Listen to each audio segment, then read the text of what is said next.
Assalamualaikum warahmatullahi wabarakatuh. Ketemu lagi dengan Bu Nuria. Dalam hal ini kita ketemu lagi untuk kelas PJJ Mapel TPMM. Pembahasan kita hari ini yaitu tentang perangkat lunak CPU Z80. Oke, semoga kalian selalu sehat, sukses selalu, dan selamat mengikuti. Pengenalan perangkat lunak.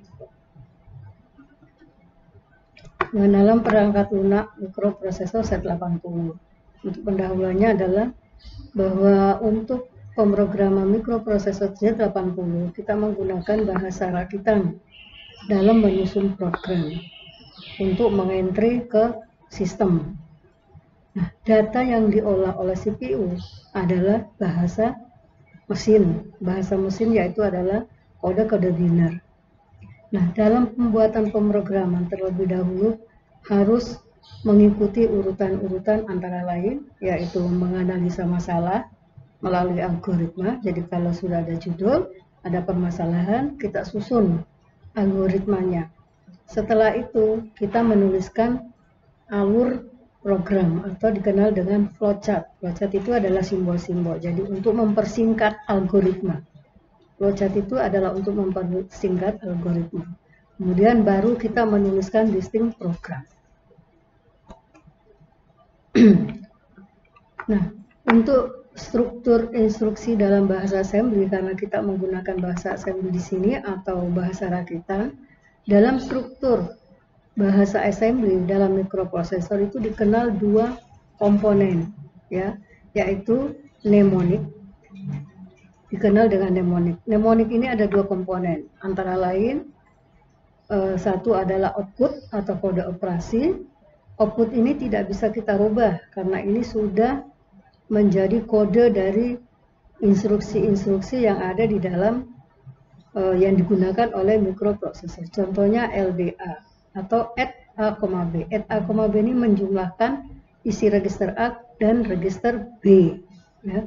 Tapi bukan ini yang diolah, kita masukkan ke mikroprosesor. Kita harus mencari dulu bahasa mesinnya. LDA itu apa? Nah, ini nanti yang akan kita pelajari. Ya.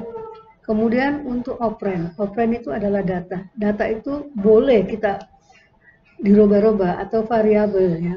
Ini bisa sesuai dengan kebutuhan program. Bedanya output dan operand. Output itu bisa berdiri sendiri atau diikuti dengan operand. Tapi kalau operand tidak bisa berdiri sendiri, harus diikuti oleh output.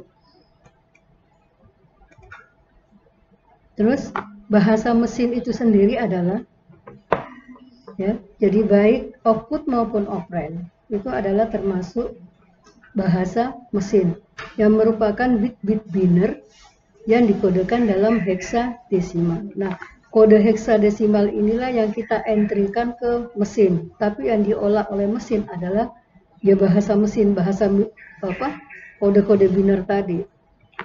Di dalam pengenalan instruction set itu untuk mikroprosesor Z80 itu terdiri dari 158 buah instruksi dan dapat dikelompokkan menjadi 11 kelompok.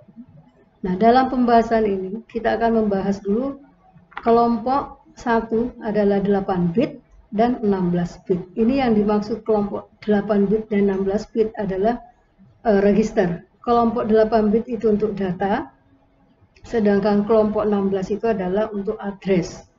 Ya. Kemudian jenis-jenis instruksi yang ada di mikroprosesor itu antara lain ada transfer data, ada arithmetic. Arithmetic di sini yang diolah adalah penjumlahan dan pengurangan, atau di dalam istilah pemrograman itu adalah adder dan subtractor. Kemudian ada logika. Di logika ini mengolah ada 3 macam, yaitu AND, OR, dan XOR. Itu nanti kita akan pelajari lebih lanjut.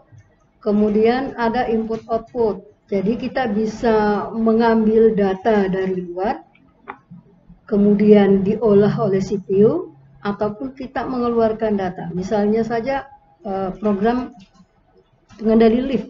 Nah, pengendali lift itu jika kita menekan saklar, itu adalah inputnya, sedangkan untuk menjalankan liftnya itu berarti kita mengeluarkan data. Kemudian di sini ada jumping. Jumping ini nanti bermacam-macam.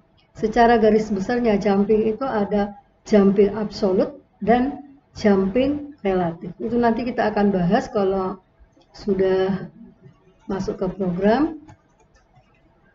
Nah, kemudian untuk pengalamatan dikenal dengan addressing mode, ini ada di dalam pemrograman mikroprosesor itu dikenal ada 3 bagian, ya, yaitu immediate addressing, kemudian implied addressing, dan direct addressing. Jadi ada 3 garis besarnya, sebetulnya banyak ya, cuma di dalam pemrograman yang sederhana itu ada 3 bentuk-bentuk pengalamatan. Di dalam immediate addressing ini ada 3 bentuk, ya, 3 bentuk, yaitu instruksi memasukkan data 8 bit ke register tunggal. Ya, dulu kita waktu hardware kita sudah bahas bahwa register tunggal itu antara lain register A, B, C, D, E, H, dan L. Bentuk yang kedua adalah instruksi memasukkan data 16 bit, ya, 16 bit, yaitu ke dalam register pasangan. Register pasangannya antara lain BC, DE, HL, dan SP. Tapi SP itu nggak bisa digunakan secara umum karena itu adalah register stock pointer. Kemudian yang ketiga adalah bentuk pengalamatan, yaitu instruksi menyimpan data 8 bit ke lokasi memori sembarang. Jadi di sini kita sudah menggunakan lokasi memori sebagai penunjuk alamat. Oke, next. Yang kita bahas tadi adalah tentang opcode atau operation code. Bagaimana cara kita mencari suatu opcode dari suatu instruksi, dan ini hanya sampling. Berikutnya nanti saya akan berikan daftarnya, karena kalau mau mengingat 158 instruksi itu mau menghafalkannya kesulitan. Tapi saya akan menerangkan bagaimana cara kok LDR, N opcode-nya ini, nah, seperti itu. Nah, di sini misalnya memasukkan data 8 bit ke register sembarang. Itu mempunyai mnemonic, ya, tadi yang saya katakan tadi mnemonic. Jadi ini instruksinya memasukkan data 8 bit ke register sembarang. Nah, ini kan instruksinya. Bagi programmer kalau sudah kepanjangan gitu kan kesulitan menghafalnya, maka kelompok programmer ini membuat singkatan-singkatan yang baku, yang sudah baku, jadi bukan sak-sae, yang mudah dimengerti oleh programmer. Misalnya ini LDR, N, itu artinya berarti mengisi data 8 bit ke register. LD itu adalah singkatan dari load. Load itu muati atau mengisi.